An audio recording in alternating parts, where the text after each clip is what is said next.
মাননীয় স্পিকার, আপনাকে ধন্যবাদ।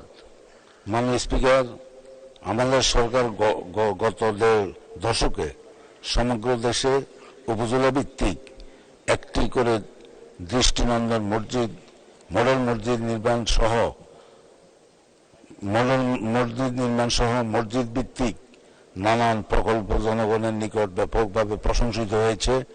এমত অবস্থা আমি মাননীয় ধর্ম বিষয়ক মন্ত্রী মহোদয়ের নিকট আমার সম্পূরক প্রশ্নের মাধ্যমে জানতে চাই, মসজিদ পাঠাগার সম্প্রসারণ ও শক্তিশালীকরণ প্রকল্পের আওতায় আগামী অর্থবছরে আমার নির্বাচনী এলাকা নোয়াখালী 2 জেলার সেনবাগ ও সোনাইমুড়ি উপজেলার কোনো প্রকল্প গ্রহণ করবেন কিনা, করলে তা কবে নাগাদ বাস্তবায়ন করা হবে? মাননীয় স্পিকার, আপনাকে ধন্যবাদ।